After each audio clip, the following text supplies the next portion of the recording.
به دنبال حمله بمی روز چهارشنبه گذشته در کابل، تظاهرات در نزدیکی ارگ ریاست جمهوری وارد چهارمین روز شده و تظاهر کننده ها خواهان استعفای رهبری حکومت وحدت ملی افغانستان شدند و در همین حال امروز حزب جمعیت اسلامی اعلام کرد که حکومت وحدت ملی به خصوص نهادهای امنیتی در تامین امنیت جان شهروندان موفق نیست و صلاحالدین ربانی رئیس این حزب امروز در یک نشست خبری در کابل گفت که آنان خواستار برکناری مشاور امنیت ملی رئیس جمهور و رهبری نهادهای امنیتی افغانستان هستند.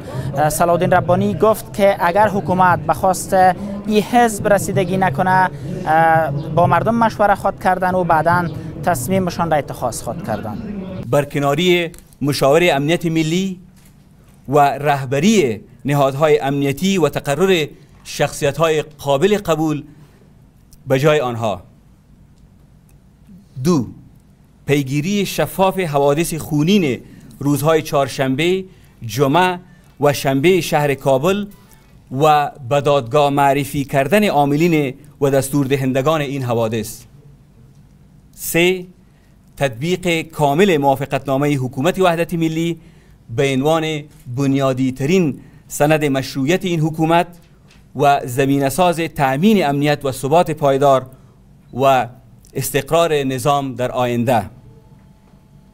جمعیت اسلامی افغانستان جهت بهبود وضعیت موجود خواهان عملی شدن هرچی زودتر این خواسته ها می باشد.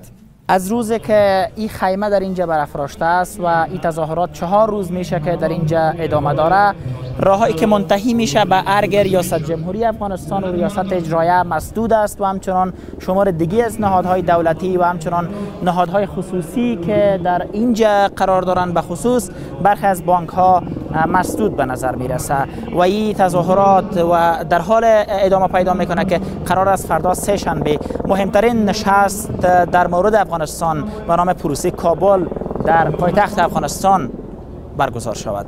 نصرت پارسا، رادیو آزادی، کابل.